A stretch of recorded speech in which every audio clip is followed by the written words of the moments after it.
So hello guys, तो weekly current affairs वाले video में जून महीने के दूसरे वाले हफ्ते का ये हमारा पहला वाला पार्ट होगा। तो चलिए बिना टाइम वेस्ट करे इसको स्टार्ट करते हैं।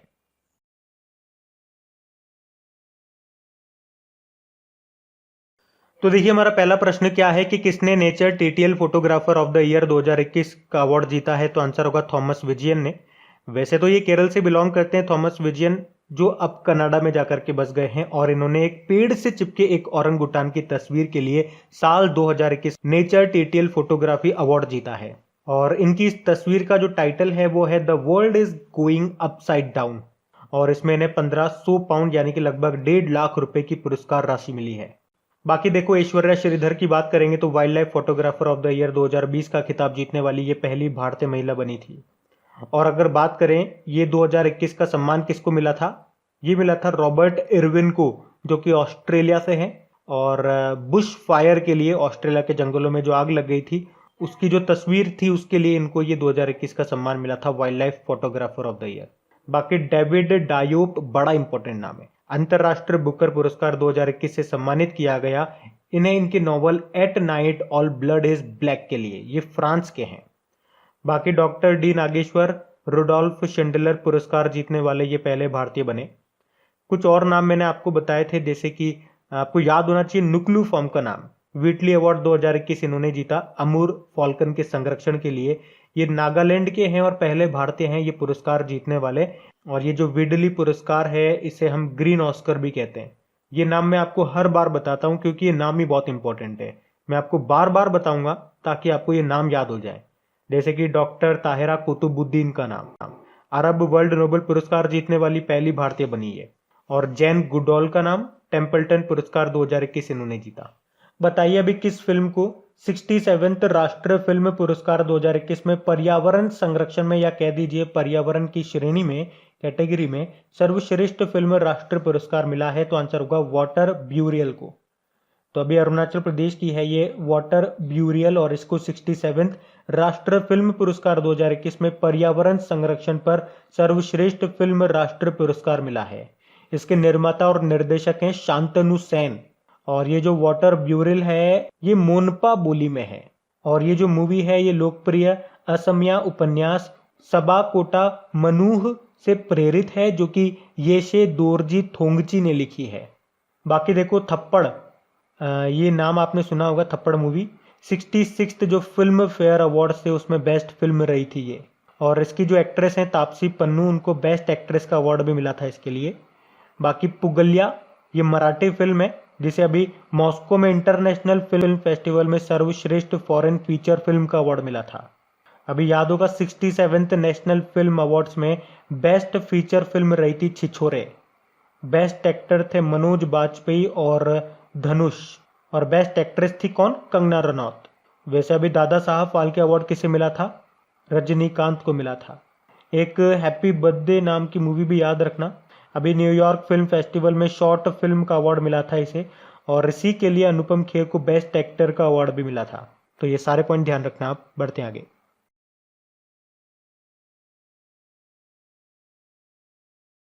फिर बताइए 60वीं सीनियर राष्ट्रीय एथलेटिक्स चैंपियनशिप का आयोजन कहां पे किया जाएगा। तो आंसर होगा पटियाला में। तो ये नेशनल सीनियर एथलेटिक्स चैंपियनशिप है और ये इसका 60वां एडिशन है, जो कहां पे होगा, पटियाला पंजाब में होगा 25 से 29 जुलाई तक। और अगर कोई टोक्यो ओलंपिक में क्वालिफाई करना चाहता है तो ये उसके पास आखिरी मौका है, आखिरी विकल्प है।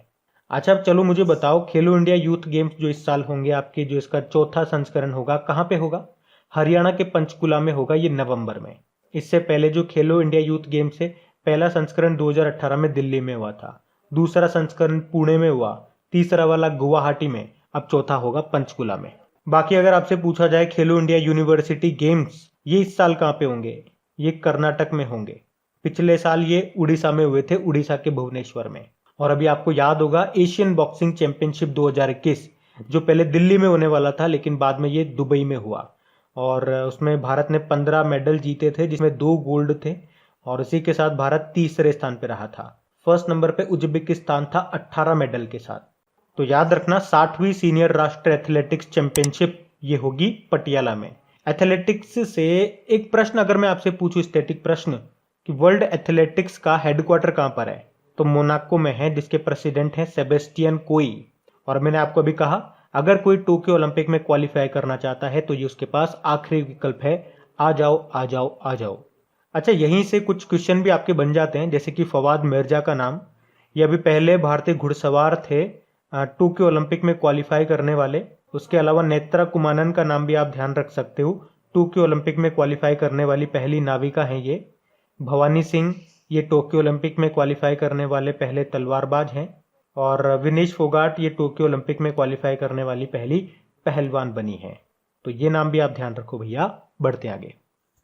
अच्छा बताइए अभी किसने Azerbaijan grand prix formula 1 race को जीत लिया? तो आंसर होगा सर्जियो पेरेज ने। ये मैक्सिकन ड्राइवर हैं, यानी कि मैक्सिको से हैं, और किस कार कंपनी की गाड़ी चलाते हैं? तो रेडबुल के ये ड्राइवर हैं, और अभी इन्होंने ही Azerbaijan grand prix formula 1 race को जीत लिया। वैसे इस साल देखो ये 6वीं फॉर्मूला 1 रेस है। इससे पहले 5 कौन कौन सी हो चुकी है मैं एक बार आपको रिवाइज करा दूं। सबसे पहले इस साल हुई थी बहरीन ग्रैंड प्रिक्स, जिसको लुइस हैमिल्टन ने जीता, वो मर्सिडीज के ड्राइवर हैं। फिर उसके बाद एमिलिया रोमाग्ना ग्रैंड प्रिक्स हुई थी, जो कि मैक्स वर्स्टपन ने जीती, जो कि रेडबुल के ड्राइवर हैं। तीसरी पोर्टुगल ग्रैंड प्रिक्स हुई थी, जो लुइस हैमिल्टन ने जीती। चौथी स्पेनिश ग्रैंड प्रिक्स हुई थी, जो कि लुइस हैमिल्टन ने ही जीती। और फिर 5वीं हुई थी मोनाको ग्रैंड प्रिक्स, जो कि मैक्स वर्स्टपन ने जीती। और अब ये 6ठी हुई है इस साल की अजरबैजान ग्रैंड प्रिक्स, जो कि सर्जियो पेरेज ने जीती, ये भी रेडबुल के ड्राइवर है। बताइए 2024 में FIH हॉकी 5 वर्ल्ड कप पुरुष और महिलाओं का दोनों की मेजबानी कौन सा देश करेगा? तो आंसर होगा ओमान। तो ओमान जनवरी 2024 में इंटरनेशनल हॉकी फेडरेशन यानी कि FIH हॉकी 5 वर्ल्ड कप पुरुषों और महिलाओं की मेजबानी करेगा। ये मैच ओमान की जो राजधानी है मस्कट, वहां पे होंगे। और आपको बता दूं ये एक नया टूर्नामेंट है, जिसके पहले टूर्नामेंट की मेजबानी कर रहा है ओमान। ओमान की कैपिटल मस्कट हो गई, करेंसी है ओमानी रियाल। देखो ओमान से 2-3 पॉइंट इंपॉर्टेंट आपको बताऊं। अभी 2019 का गांधी शांति पुरस्कार के लिए ओमान के दिवंगत सुल्तान काबूस बिन अल सैद को चुना गया था, जबकि 2020 के लिए बंगबंधु शेख मुजीबुर रहमान को। और आपको याद होगा बंगाल की खाड़ी में जो 2021 का दूसरा चक्रवात आया था, उसका नाम था यास। इसका नाम ओमान ने रखा था। और 2021 का पहला जो आया था उसका नाम तोकाते था, जो अरब सागर में आया था, उसका नाम तोकाते म्यांमार ने रखा था। ये भी ध्यान रख लो। अच्छा, इंटरनेशनल हॉकी फेडरेशन की बात करेंगे ना, तो इसका हेडक्वार्टर मिलेगा आपको लॉजेन स्विट्जरलैंड में। इसके CEO थियरी वेल हैं, और अभी प्रेसिडेंट फिर से चुने गए नरेंद्र बत्रा। जबकि हॉकी इंडिया के अध्यक्ष को ने ज्ञानेंद्रो निगुम्बा, जो कि मणिपुर से हैं। तो इसमें आपको अंतर ध्यान रखना है, गड़बड़ मत कर देना। अभी FIH वर्ल्ड रैंकिंग भी आई है, उसमें अगर पुरुषों में बात करेंगे भारतीय पुरुष टीम ये 4थे स्थान पे रही, टॉप पे बेल्जियम की टीम है। महिलाओं में बात करेंगे तो भारतीय महिला टीम ये 9वें स्थान पे रही, टॉप पे नीदरलैंड रही। अभी वैसे आपको याद होगा इंडियन हॉकी टीम को अभी एटियन ग्लिच अवार्ड भी दिया गया था। और अभी पंजाब में जो मोहाली हॉकी स्टेडियम है उसका नाम बलबीर सिंह सीनियर के नाम पे रखा गया। स्टेडियम से आपको याद होगा भारत का सबसे बड़ा हॉकी स्टेडियम ये उड़ीसा के राउरकेला में बन रहा है, जिसका नाम बिरसा मुंडा के नाम पे रखा गया है। और 2023 में जो मेंस हॉकी वर्ल्ड कप होंगे ये उड़ीसा में होंगे, उड़ीसा के भुवनेश्वर और राउरकेला में। एक नाम आपको याद रखना है रानी रामपाल का। 2020 में राजीव गांधी खेल रत्न पुरस्कार मिला था, और ये सम्मान पाने वाली ये पहली हॉकी प्लेयर हैं, इसीलिए इनका नाम याद रखना है। एक VK पांडियन का नाम भी याद रखो, अभी FIH प्रेसिडेंट अवार्ड मिला था इनको। तो इतनी सारी जानकारी मैंने आपको एक साथ इस क्वेश्चन में दे दी है। और कई बार जब भी इस तरह से क्वेश्चन आता है हॉकी का, हर बार लिंक करके मैं सारी पॉइंट्स आपको रिवाइज कराता हूं, बशर्ते डेली करंट अफेयर्स का लेक्चर आप हमारा देखते होंगे। और गाइस सबसे इंपॉर्टेंट बात ये आप समझ लीजिए, आपसे रिक्वेस्ट कर रहा हूं, क्योंकि इतनी मेहनत करने के बावजूद भी हमारे वीडियोस को रेस्पॉन्स नहीं मिल रहा है, तो प्लीज वीडियोस को आप शेयर जरूर करा करें।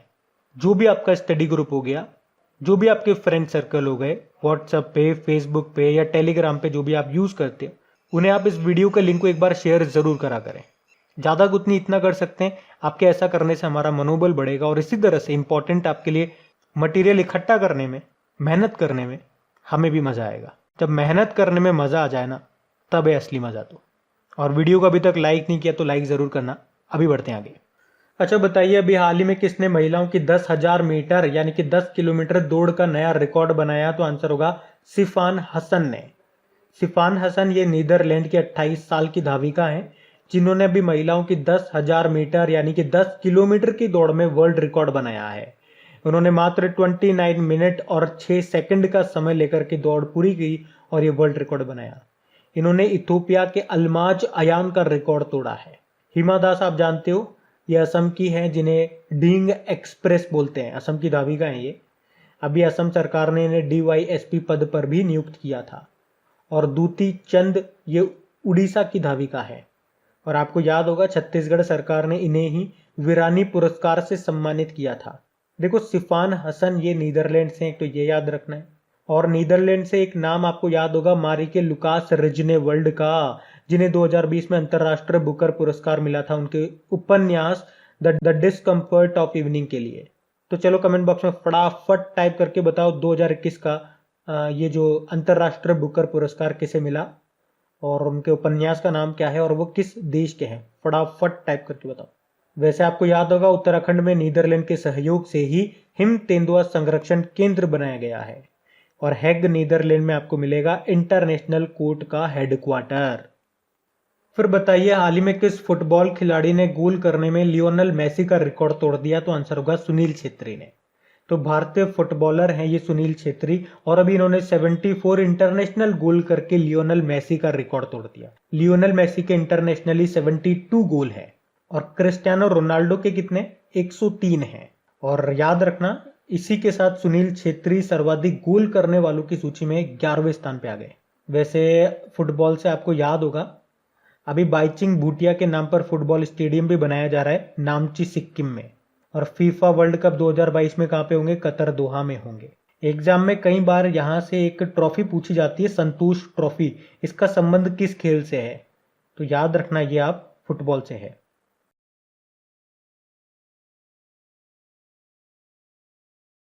फिर बताइए अभी किस राज्य सरकार ने नॉलेज इकोनॉमी मिशन शुरू करने की घोषणा की है? तो आंसर होगा केरल ने। तो केरल सरकार ने राज्य के शिक्षितों को रोजगार देने और ज्ञान कार्यकर्ताओं का समर्थन करने के लिए इस नॉलेज इकोनॉमी मिशन को शुरू किया है। और इस मिशन के लिए आवंटित फंड को 200 करोड़ रुपए से बढ़ाकर 300 करोड़ रुपए कर दिया गया। वैसे आपको याद होगा अभी केरल के दूसरी बार मुख्यमंत्री बन गए कौन? Pinarayi Vijayan, left democratic party के हैं ये। अभी वैसे केरल ने one school one IAS programme भी शुरू किया था। अभी लेटेस्ट आपको याद होगा स्मार्ट किचन योजना इसने शुरू की है। अच्छा, केरल का क्लासिकल डांस कौन कौन से हैं? एक तो कथकली है और एक मोहिनी अट्टम है। यहीं पे आपको साइलेंट वैली भी मिलेगा केरल में ही।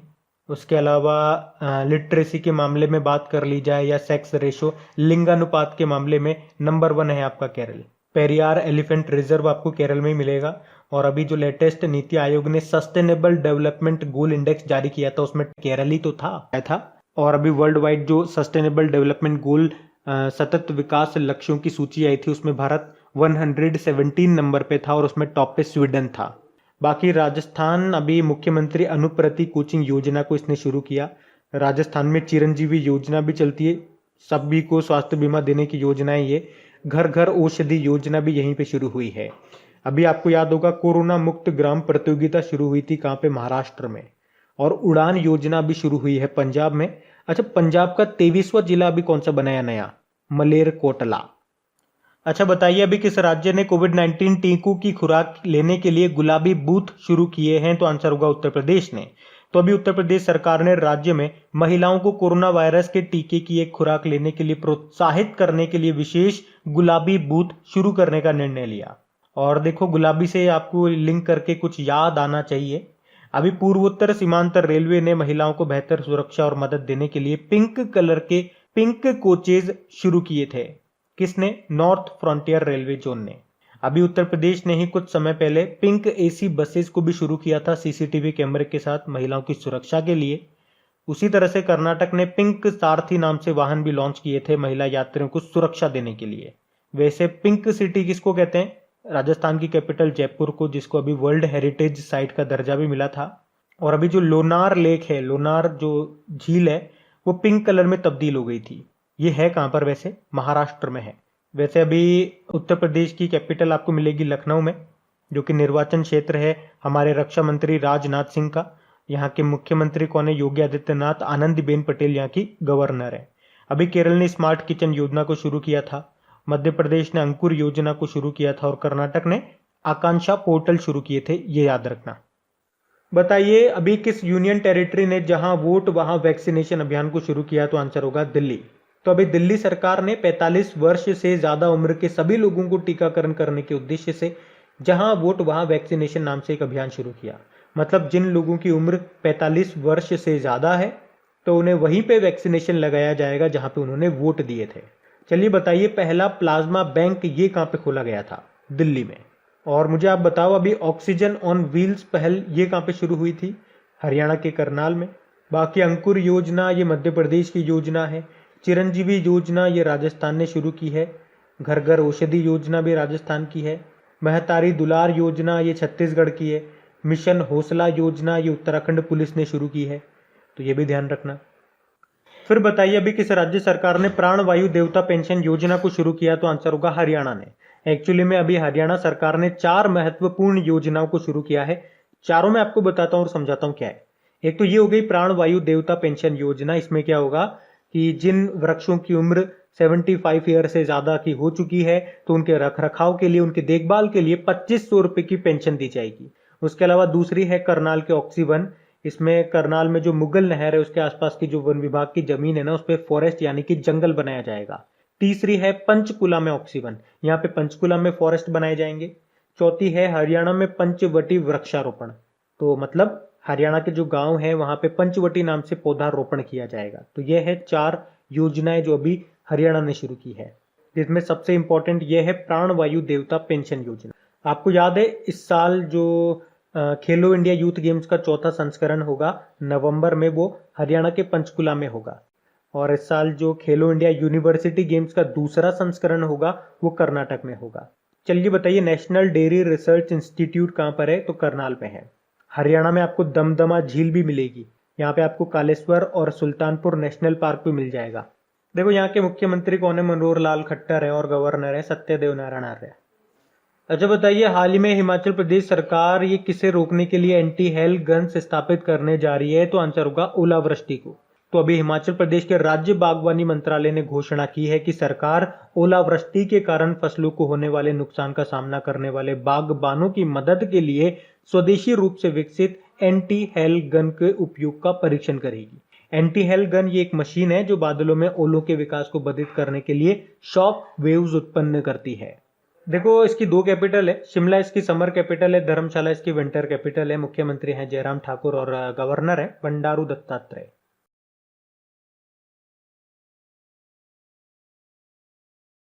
बताइए हाल ही में किसे विश्व बैंक शिक्षा सलाहकार के रूप में नियुक्त किया गया, तो आंसर होगा रणजीत सिंह डिसाले को। बड़ा इंपॉर्टेंट क्वेश्चन है, मार्क कर लेना। तो अभी रणजीत सिंह डिसाले को जून 2021 से जून 2024 तक विश्व बैंक के शिक्षा सलाहकार के रूप में नियुक्त किया गया है। और इनका नाम तो आपने ऑलरेडी सुन रखा होगा क्योंकि कई बार इनके नाम को हमने रिवाइज कर लिया है। क्यों, क्या नाम खास बात है इनके नाम में? 2020 का गोल्डन टीचर अवार्ड जीता था और यह अवार्ड जीतने वाले ये पहले भारतीय बने थे। तो एक्चुअली में अभी वर्ल्ड बैंक ने ग्लोबल कोच पहल को शुरू किया है, जो टीचर्स होते हैं ना उन्हें ट्रेनिंग देने के लिए। और इसमें 12 सलाहकार हैं और उन 12 में से एक हैं हमारे रणजीत सिंह डिसाले। और 2020 का ग्लोबल टीचर अवार्ड जीतने वाले ये पहले भारतीय भी हैं, ये भी याद रखना। इन्होंने ही एनसीईआरटी के अंदर क्यूआर कोड को स्टार्ट किया था। क्यूआर मतलब क्या होता है? क्विक रेस्पॉन्स इसकी फुल फॉर्म होती है। और रणजीत सिंह डिसाले ये महाराष्ट्र के सोलापुर जिले से हैं। बाकी डॉक्टर पैट्रिक अमोथ, ये भी इंपॉर्टेंट नाम है, WHO के कार्यकारी बोर्ड के अध्यक्ष बने हैं। ये कहाँ से हैं? केन्या से हैं। और प्रदीप चंद्रन नायर असम राइफल्स के 21वें महानिदेशक बने। बाकी Jagjit Pavadia International Narcotics Control Board के अध्यक्ष बने। और इंटरनेशनल नारकोटिक्स कंट्रोल बोर्ड का हेडक्वार्टर मिलेगा आपको वियना ऑस्ट्रिया में। देखो वर्ल्ड बैंक की बात कर लेते हैं, तो इसका हेडक्वार्टर वॉशिंगटन डीसी में है और 1944 में स्थापना हुई। अच्छा, वॉशिंगटन डीसी किस नदी के किनारे स्थित है? पोटोमेक नदी के किनारे। इसके अध्यक्ष हैं डेविड मालपास, तो ये ध्यान रखना।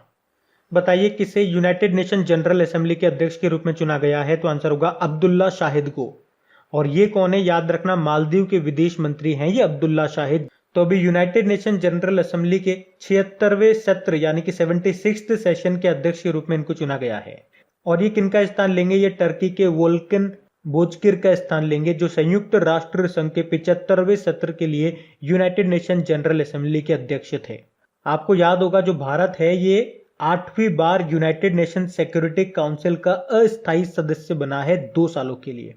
अच्छा चलिए कमेंट बॉक्स में एक प्रश्न का उत्तर दीजिए। वैसे हम इस प्रश्न को आगे पढ़ने वाले हैं कि संयुक्त राष्ट्र आर्थिक और सामाजिक परिषद यानी कि United nation economic and social council का जो भारत है अभी कितनी अवधि के लिए भारत को चुना गया है, भारत इसमें शामिल हुआ है, कितने समय के लिए, 1 वर्ष के लिए, 2 वर्ष के लिए, 3 के लिए या 5 के लिए? कमेंट बॉक्स में टाइप करके बताइए। ये जो यूनाइटेड नेशन जनरल असेंबली है ना, इसे ही याद रखना विश्व का लघु संसद भी कहते हैं। स्थापना 1945 में होती है। इसका हेडक्वार्टर न्यूयॉर्क में है। और वैसे न्यूयॉर्क किस नदी के किनारे स्थित है? तो हडसन नदी के किनारे। और अब इसके प्रेसिडेंट होंगे अब्दुल्ला शाहिद। अच्छा, अगर मैं आपसे पूछूं यूनाइटेड नेशन जनरल असेंबली की पहली महिला अध्यक्ष का नाम क्या है? ध्यान से सुनना, पहली महिला अध्यक्ष बोला जा रहा है। तो आंसर होगा विजय लक्ष्मी पंडित। ये जो विजय लक्ष्मी पंडित थी ना, ये भारत के पहले प्रधानमंत्री पंडित जवाहरलाल नेहरू की बहन थी। तो ये आपको याद रखना है। अच्छा, एक और मैं आपको क्वेश्चन बताता हूं, याद रखना। अभी मालदीव में भारत का जो पहला वाणिज्यिक दूतावास है, ये मालदीव के किस शहर में खोला गया है? तो अड्डू शहर में। कहां पे? अड्डू शहर में खोला गया है।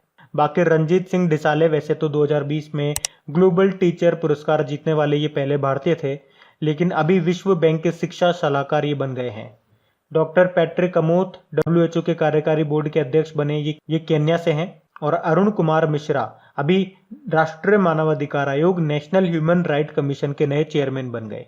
तो ये सारे नाम इंपॉर्टेंट है, ये क्वेश्चन ही तबाही वाला है, इसको याद रख लेना। बताइए, हाल ही में HSBC इंडिया के नए CEO के रूप में किसे नियुक्त किया गया? तो आंसर होगा हितेंद्र दवे को। HSBC का मतलब क्या होता है? Hong Kong and Shanghai banking corporation. और अभी इसने हितेंद्र दवे को HSBC इंडिया के CEO के रूप में नियुक्त किया। ये सुरेंद्र रोशा का स्थान लेंगे। देखो, HSBC का हेडक्वार्टर मिलेगा आपको लंदन UK में। इसके CEO नोएल क्विन है। बाकी विश्ववीर आहूजा RBL बैंक के अभी फिर से MD CEO बन गए। कुलदीप सिंह, ये वैसे तो CRPF के डायरेक्टर जनरल हैं, लेकिन अभी नेशनल इन्वेस्टिगेशन एजेंसी का डायरेक्टर जनरल इनको बनाया गया। अतिरिक्त प्रभार मिल गया, एडिशनल चार्जेस। जगजीत पवाड़िया की बात करेंगे तो इंटरनेशनल नारकोटिक्स कंट्रोल बोर्ड के ये अध्यक्ष बने। इंटरनेशनल नारकोटिक्स कंट्रोल बोर्ड का हेडक्वार्टर है वियना, ऑस्ट्रिया में। फिर अच्छा क्वेश्चन है ये भी, चुनाव आयुक्त के रूप में किसे नियुक्त किया गया? तो आंसर होगा अनूप चंद्र को। तो उत्तर प्रदेश कैडर के रिटायर्ड IAS अधिकारी हैं ये अनूप चंद्र पांडे, और इन्हीं को चुनाव आयुक्त के रूप में अभी नियुक्त किया गया। अच्छा, वैसे हमारे अभी नए मुख्य चुनाव आयुक्त चीफ इलेक्शन कमिश्नर बने थे, क्या नाम है उनका? सुशील चंद्रा उनका नाम है। और कौन से नंबर के हैं ये भी याद रखो, 24वें नंबर के हैं। और ये हैं अनूप चंद्रा। देखो, भारतीय निर्वाचन आयोग यानी कि इलेक्शन कमीशन ऑफ इंडिया की बात करेंगे तो इसमें एक होता है चीफ इलेक्शन कमिश्नर जो कि हैं सुशील चंद्रा 24वें नंबर के, और 2 होते हैं इलेक्शन कमिश्नर चुनाव आयुक्त। तो एक तो ये बन गए अनूप चंद्र, और एक ऑलरेडी पहले से हैं, उनका नाम है राजीव कुमार। अच्छा, चुनाव आयोग की स्थापना कब हुई थी? 25 जनवरी 1950 को। इसीलिए हम हर साल 25 जनवरी को नेशनल वोटर्स डे के रूप में मनाते हैं। अच्छा, बता दो इस बार की थीम क्या है? नेशनल वोटर्स डे की 2021 की थीम क्या है? याद होनी चाहिए आपको, making our voters empowered, vigilant, safe and informed, यानी कि मतदाताओं को सशक्त, सतर्क, सुरक्षित और जानकार बनाना। अच्छा, चलिए बताइए हमारे पहले चीफ इलेक्शन कमिश्नर का नाम क्या है? तो आंसर होगा सुकुमार सेन। अब हो सकता है आपके माइंड में प्रश्न आए, क्या कभी कोई महिला चीफ इलेक्शन कमिश्नर के पद पर रही है? तो एकमात्र महिला है। अब एकमात्र महिला है तो वो नाम तो वैसे ही इंपॉर्टेंट हो जाता है, और जो भी इंपॉर्टेंट चीजें वो तो आपको याद होनी चाहिए। क्या याद है क्या? तो याद रखना नहीं याद तो एकमात्र महिला जो चीफ इलेक्शन कमिश्नर रही, मुख्य चुनाव आयुक्त रही, उनका नाम है श्रीमती रमा देवी। अभी कुछ समय पहले आपको याद होगा इलेक्शन कमीशन ऑफ इंडिया ने सिविजिल मोबाइल एप्लीकेशन को भी लॉन्च किया था। मतलब अगर कोई आचार संहिता का उल्लंघन कर रहा है तो आप यहाँ पे कंप्लेन कर सकते हो। सिविजिल मोबाइल एप्लीकेशन नाम था। बाकी देखो, सुबोध कुमार जायसवाल ये CBI के प्रमुख बन गए। कुलदीप सिंह CRPF के डायरेक्टर जनरल हैं, अभी नेशनल इन्वेस्टिगेशन एजेंसी का एडिशनल चार्जेस मिल गया। और Jagjit Pavadia International Narcotics Control Board के अध्यक्ष बन गए। कई बार मैं आपको बता चुका हूँ ये सारी चीजें, अब तो आपको याद हो गई होगी। याद होगी है तो बताओ, इंटरनेशनल नारकोटिक्स कंट्रोल बोर्ड का हेडक्वार्टर कहाँ पर है? बताओ बताओ बताओ। अच्छा बताइए, अभी हाल ही में बंधन बैंक के सीएमडी के रूप में फिर से किसे नियुक्त किया गया? तो आंसर होगा CS घोष को। पूरा नाम है चंद्रशेखर घोष। बाकी विश्ववीर आहूजा ये आरबीएल बैंक के अभी फिर से एमडी सीईओ बने थे। BVR सुब्रमण्यम ये वाणिज्य सचिव कमर्शियल सेक्रेटरी बन गए। और Vaishali Hiwase border road organisation की पहली महिला कमांडिंग ऑफिसर बनी है। बंधन बैंक का हेडक्वार्टर कहां पर है? तो कोलकाता में।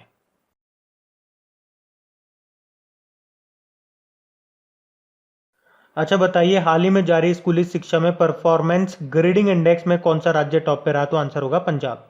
तो अभी ये जो परफॉर्मेंस ग्रेडिंग इंडेक्स 2019-20 आया है, जिसे अभी हमारे शिक्षा मंत्री रमेश पोखरियाल निशंक ने जारी किया। और ये जो इंडेक्स है ये बताता है कि शिक्षा के क्षेत्र में किस राज्य ने कितना अच्छा प्रदर्शन किया। तो इसमें सबसे अच्छा प्रदर्शन किया पंजाब ने, सेकंड नंबर पर रहा चंडीगढ़, थर्ड नंबर पर रहा तमिलनाडु। अभी आपको याद होगा जो सस्टेनेबल डेवलपमेंट गोल इंडेक्स आया था जिसमें भारत 117वें नंबर पे था, 117, और टॉप पे स्वीडन था। और नीति आयोग ने जो सतत विकास लक्ष्यों का जो सूचकांक जारी किया था उसमें टॉप पे केरल था और लास्ट में बिहार था। और पंजाब का भी 23वां जिला कौन सा बन गया? मलेरकोटला। मलेरकोटला।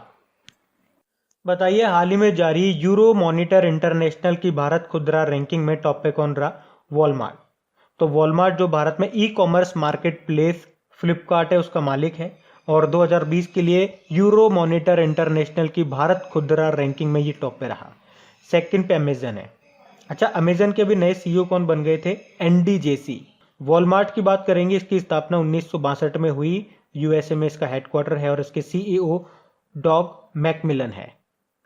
अच्छा फिर बताइए, अभी हाल ही में जारी the times 50 most desirable women 2020 की सूची में टॉप पर कौन है? तो आंसर होगा रिया चक्रवर्ती। तो इसमें क्या होता है, अलग अलग क्षेत्रों से 40 से कम उम्र की महिलाओं को शामिल किया जाता है। और इस बार टाइम्स 50 मोस्ट डिजायरेबल वुमेन 2020 की सूची में रिया चक्रवर्ती पहले स्थान पे है। और इसी तरह से आपको याद होगा अभी कुछ दिन पहले जो टाइम्स 50 मोस्ट डिजायरेबल मेन 2020 की सूची आई थी उसमें सुशांत सिंह राजपूत टॉप पे थे। अब आप सोच रहे होंगे सुशांत सिंह राजपूत तो चलो ठीक है टॉप पे बनता भी है, ये रिया चक्रवर्ती कैसे टॉप पे आ गई? तो लास्ट ईयर आप लोगों को याद होगा ये काफी चर्चा में रही थी, उसी कारण से। अब बताइए, हाल ही में जारी एनीमिया मुक्त भारत इंडेक्स 2020-21 में कौन सा राज्य टॉप पे रहा? मध्य प्रदेश टॉप पे रहा है। और इस इंडेक्स को जारी करता है स्वास्थ्य व परिवार कल्याण मंत्रालय। और अभी इसमें टॉप पे रहा है मध्य प्रदेश, दूसरे स्थान पे उड़ीसा है और तीसरे स्थान पे हिमाचल प्रदेश है। तो ये आपको ध्यान रखना है। और देखो मध्य प्रदेश में कूनो नेशनल पार्क है, आपको याद होगा अफ्रीकन चीते हम लेकर के आएंगे भारत में, वो इसी नेशनल पार्क में लाए जाएंगे, कूनो नेशनल पार्क में। तो एग्जाम में पूछा जाए कूनो नेशनल पार्क कहां पर है तो मध्य प्रदेश आंसर कर देना। अच्छा, कुपोषण मुक्त भारत का लक्ष्य क्या है 2022? और अभी ग्लोबल हंगर इंडेक्स जो आया था उसमें भारत 94 नंबर पे था 107 देशों में से। और इस हंगर इंडेक्स को जारी कौन करता है? वेल्ट हंगर हिल्फे संस्था जो कि जर्मनी की है। बढ़ते आगे।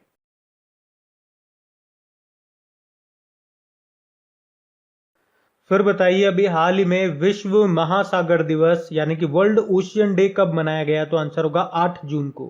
तो महासागरों के महत्व और इसमें बढ़ रहे प्रदूषण और उसके खतरों और समुद्र के संरक्षण के प्रति लोगों में जागरूकता फैलाने के उद्देश्य से यूनाइटेड नेशन हर साल 8 जून को ये वर्ल्ड ओशियन डे के रूप में मनाता है। और इसकी थीम थी the oceans life and livelihood.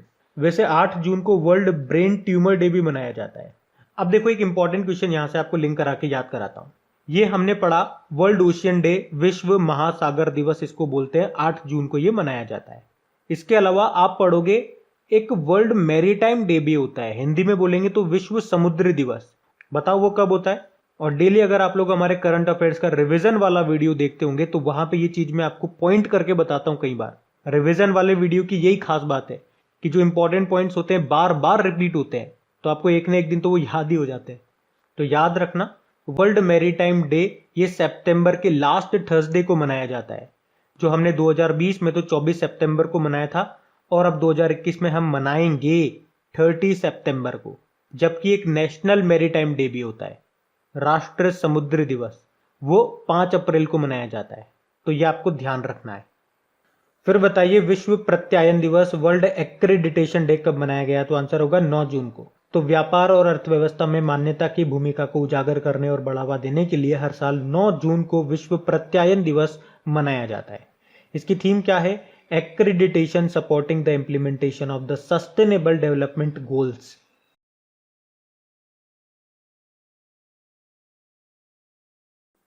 बताइए देश की पहली इलेक्ट्रिक व्हीकल सिटी कौन सी होगी? तो आंसर होगा केवड़िया। और ये केवड़िया किस राज्य में है? गुजरात में है। वही गुजरात जहां पे वित्त वर्ष 2020-21 में सबसे ज्यादा एफडीआई आया। और सबसे ज्यादा एफडीआई किस देश से आया? सिंगापुर से आया। तो अब देश की पहली इलेक्ट्रिक व्हीकल सिटी, मतलब यहाँ पे 100% बैटरी से चलने वाली व्हीकल का यूज होगा। कहाँ पे? केवड़िया में। केवड़िया से आपको क्या याद आता है? क्या लिंक कर पा रहे हो? स्टेच्यू ऑफ यूनिटी, जो कि सरदार वल्लभ भाई पटेल जी की स्टैच्यू है, वो यहीं पर है स्थापित। और किस नदी के किनारे है? तो नर्मदा नदी के किनारे। जिसकी ऊंचाई कितनी है? सबसे लंबी मूर्ति है तो ऊंचाई याद होनी चाहिए आपको, 182 मीटर है। इसका उद्घाटन किया गया था 31 अक्टूबर 2018 को।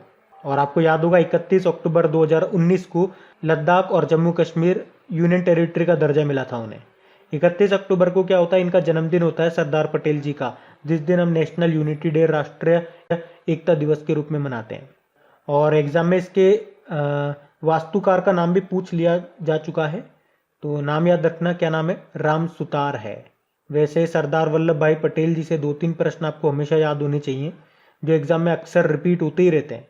जैसे कि सरदार वल्लभ भाई पटेल ने कांग्रेस के किस अधिवेशन की अध्यक्षता की थी? कराची अधिवेशन 1931 में। ये वही अधिवेशन है जिसमें महात्मा गांधी जी को काले झंडे दिखाए गए थे। और सरदार वल्लभ भाई पटेल जी को सरदार की उपाधि याद रखना, बारदोली सत्याग्रह में महिलाओं के द्वारा दी गई थी।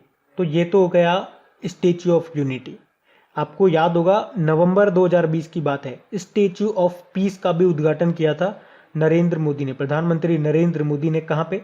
राजस्थान के पाली में, जिसकी ऊंचाई है 151 इंच, यानी कि 12.6 फुट इसकी ऊंचाई है, जो कि श्री विजय वल्लभ सुरेश्वर जी महाराज जी की स्टैच्यू है।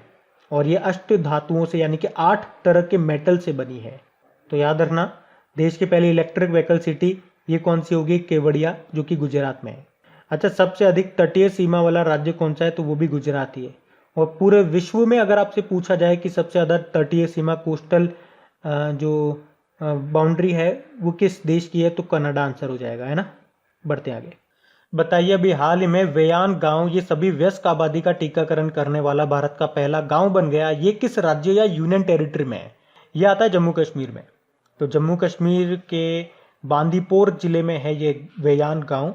और ये अभी अपनी 100% वयस्क जनसंख्या का टीकाकरण करने वाला भारत का पहला गांव बन गया है। और अगर एग्जाम में आपसे पूछा जाए कि अभी पहला कोरोना मुक्त यूनियन टेरिटरी कौन सा बना था? तो आंसर होगा अंडमान निकोबार। देखो, जम्मू कश्मीर की 2 कैपिटल है। जम्मू इसकी विंटर कैपिटल है, श्रीनगर इसकी समर कैपिटल है। वर्तमान में इसके लेफ्टिनेंट गवर्नर कौन है? मनोज सिन्हा है। देखो, यहाँ पे आपको एक तो दाचिगम नेशनल पार्क मिलेगा, जो हंगुल के लिए फेमस है। ये हिरण की तरह ही होता है। यहाँ पे आपको doctor Salim Ali National Park मिल जाएगा। वैसे सलीम अली बर्ड सेंचुरी गोवा में है।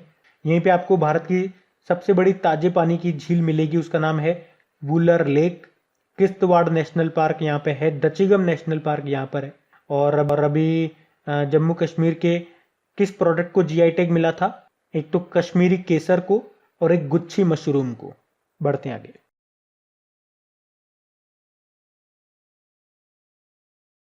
अच्छा, फिर बताइए अभी हाल ही में भारत को संयुक्त राष्ट्र आर्थिक और सामाजिक परिषद के लिए कितनी अवधि के लिए चुना गया है?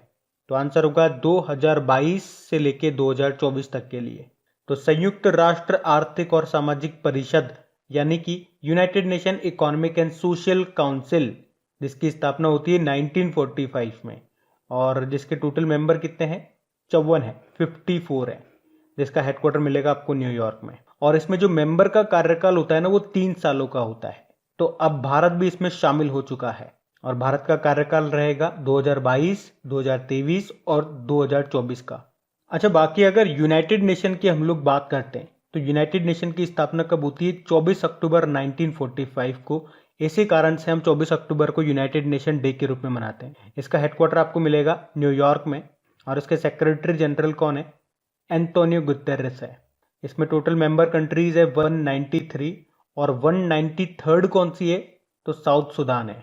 वैसे यूनाइटेड नेशन की कितनी बॉडीज है, कितने अंग हैं? तो 6 अंग हैं। कौन कौन से हैं एक बार मैं आपको रिवाइज कर रहा हूं। तो एक तो है ट्रस्टीशिप काउंसिल, वैसे वर्तमान में ये काम नहीं कर रहा है। एक है इंटरनेशनल कोर्ट जिसका हेडक्वार्टर कहां पर है? हैग नीदरलैंड में है। एक सचिवालय हो गया जिसके अध्यक्ष महासचिव ही होते हैं, जो कौन है? एंटोनियो गुतेरेस है, यानी कि यूनाइटेड नेशन सेक्रेटरीट। एक महासभा हो गई यानी कि जनरल असेंबली, जिसमें 193 मेंबर होते हैं, जिसका हेडक्वार्टर न्यूयॉर्क में है। और याद रखना इसी को विश्व की लघु संसद कहते हैं। और एक हो गई जो हमने पढ़ा आर्थिक व सामाजिक परिषद यानी कि इकोनॉमिक एंड सोशल काउंसिल, जिसमें 54 मेंबर होते हैं, जिसका हेडक्वार्टर न्यूयॉर्क में है। और अभी भारत इसमें शामिल हो गया है 2022 से लेकर 2024 तक के लिए। और एक इसका 6वां अंग कौन सा हो गया? सुरक्षा परिषद हो गया, यूनाइटेड नेशन सेक्रेटरी काउंसिल, जिसमें 15 देश मेंबर होते हैं, जिसमें से 5 तो परमानेंट स्थायी होते हैं और 10 अस्थायी मेंबर होते हैं। और याद रखना भारत अभी इसका अस्थायी मेंबर है। और देखो सबका हेडक्वार्टर याद रखने की आपको टेंशन नहीं है, क्योंकि संयुक्त राष्ट्र यूनाइटेड नेशन के जो 6 बॉडी हैं, 6 पार्ट हैं, 6 अंग है ना, उनका हेडक्वार्टर आपको मिलेगा न्यूयॉर्क में। केवल एक ही ऐसा अंग है जिसका हेडक्वार्टर आपको न्यूयॉर्क में नहीं मिलेगा, और वो कौन सा है? इंटरनेशनल कोर्ट, जिसका हेडक्वार्टर मिलेगा आपको हैग नीदरलैंड में। तो ये आपको याद रखना है। तो याद होगा हमने एक प्रश्न पढ़ा था, अभी यूनाइटेड नेशन जनरल असेंबली के अध्यक्ष किसे चुना गया 76th सेशन के लिए? तो आंसर होगा अब्दुल्ला शाहिद को। और ये कौन है? ये मालदीव के विदेश मंत्री हैं, इन्होंने स्थान लिया वोल्किन बोजकिर का। तो ये भी ध्यान रखना। बढ़ते हैं आगे। फिर बताइए, अभी अफ्रीकी संघ ने सैन्य तख्तापलट के बाद किस देश की सदस्यता को निलंबित कर दिया? तो आंसर होगा माली। तो अभी हाल ही में हुए सैन्य तख्तापलट के जवाब में अफ्रीकी यूनियन ने माली की सदस्यता को निलंबित कर दिया है, और अफ्रीकी संघ ने माली में एक नागरिक नेतृत्व वाली लोकतांत्रिक सरकार के लिए दबाव डाला है। एक्चुअली में माली की सेना ने अपने अंतरिम राष्ट्रपति बाह नदाव और वहां के प्रधानमंत्री मोख्तर ओउने को गिरफ्तार कर लिया और उन पर इस्तीफा देने के लिए दबाव डाला है। और इसी में एक पॉइंट और जोड़ना चाहूंगा कि इसी कारण से अभी फ्रांस ने भी माली के साथ संयुक्त सैन्य अभ्यास रोक रखा है। माली की कैपिटल बमाको है, करेंसी है वेस्ट अफ्रीकन CFA फ्रैंक। बताइए, शिक्षक पात्रता परीक्षा टेट टीचर एलिजिबिलिटी टेस्ट योग्यता प्रमाण पत्र की नई वैधता क्या है? तो आंसर होगा अब ये आजीवन हो गया है।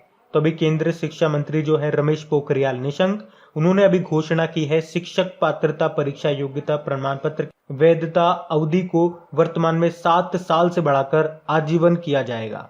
अच्छा, अभी शिक्षा मंत्रालय ने युवा प्रधानमंत्री योजना को भी शुरू किया था युवा लेखकों के लिए। यहाँ पे युवा का मतलब होता है young upcoming and versatile authors. और ये जो शिक्षा मंत्री हैं रमेश पोखरियाल निशंक, अभी उन्हें अंतर्राष्ट्रीय अजय स्वर्ण पदक सम्मान से भी सम्मानित किया गया था। और अभी नवंबर की बात है, इन्हें वायतन लाइफ टाइम अवार्ड भी दिया गया था भारत में साहित्य के क्षेत्र में उनके योगदान के लिए। और अभी जनवरी की बात है, कनाडा का जो साहित्य गौरव सम्मान है वो भी इनको मिला था।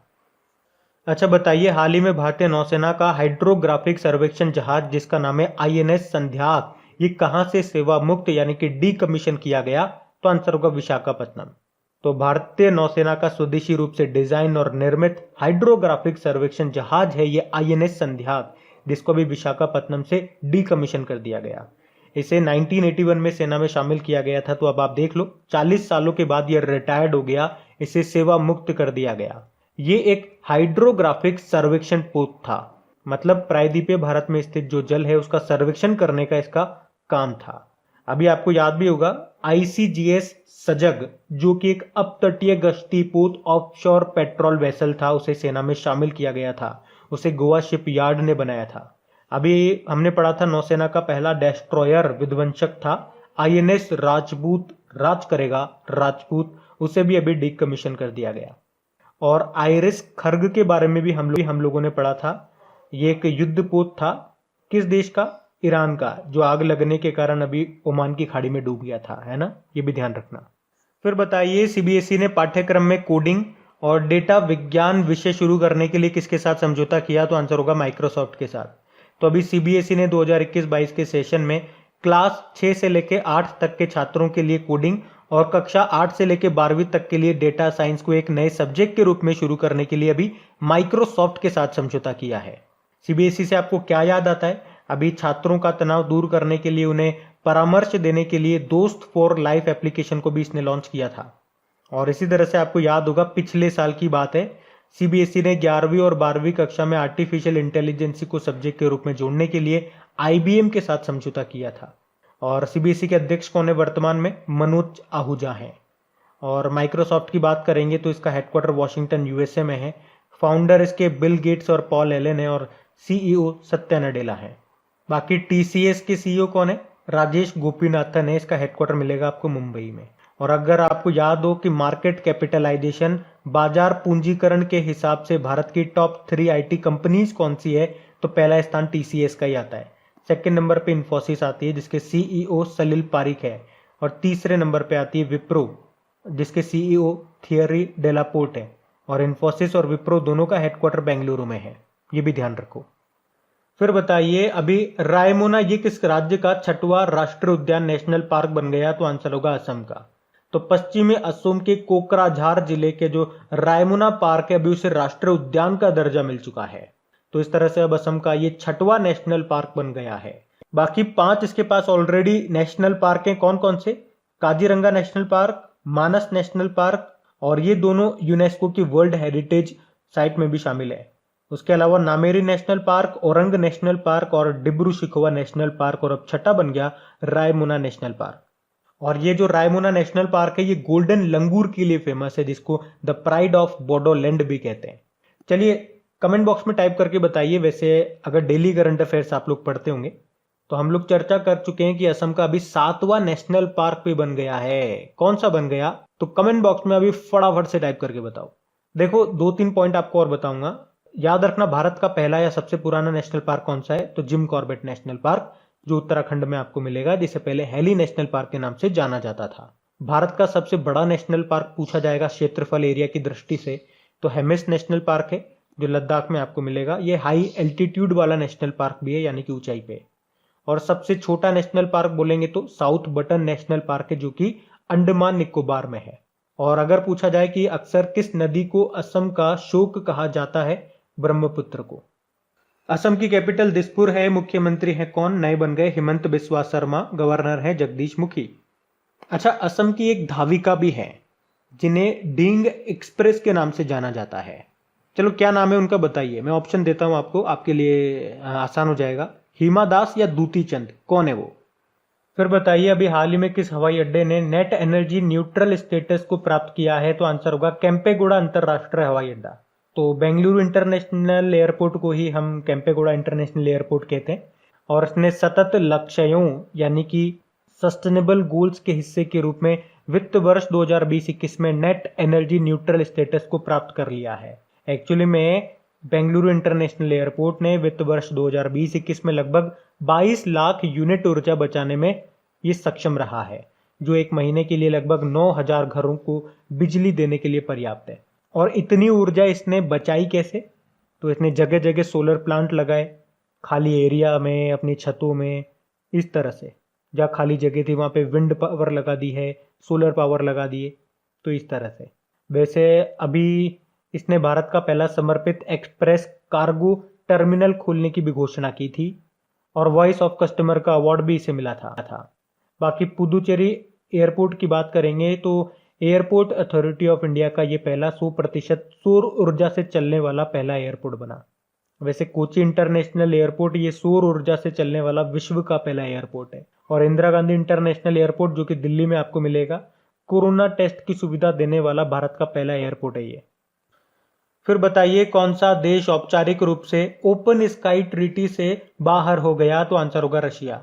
ओपन स्काई ट्रीटी तो इस पे कब हस्ताक्षर हुए थे? 1992 में। कहां पे? हेलसिंकी फिनलैंड में। और ये वैसे प्रभाव में आया था सन 2000 में। कितने देशों ने इस पे साइन किए थे? 34 देशों ने। इसका मतलब क्या होता है? तो जो भी देश इसमें साइन करेगा उस देश में गैर हथियार वाले विमान निगरानी के रूप में उड़ सकेंगे। याद रखना, गैर हथियार वाले, बिना हथियार वाले।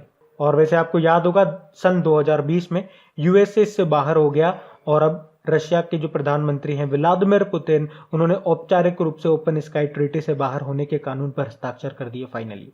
क्या इंडिया इस ट्रीटी में शामिल है? नहीं भैया। रशिया की कैपिटल क्या है? मॉस्को है। President Vladimir Putin, Mikhail Mishustin यहाँ के प्रधानमंत्री हैं। याद रखना, एरिया वाइज सबसे बड़ा है, क्षेत्रफल की दृष्टि से सबसे बड़ा देश आपका रशिया ही है। ये एशिया और यूरोप दोनों महाद्वीप में आता है। अच्छा बताइए, इन दोनों महाद्वीप को कौन अलग करता है? यूराल पर्वत श्रृंखला अलग करती है एशिया और यूरोप महाद्वीप को। अच्छा फिर बताइए, अभी हाल ही में इंटरपोल ने लापता व्यक्तियों की पहचान के लिए अभी किस नाम से एक डेटाबेस जारी किया? तो आंसर होगा आई फैमिलिया।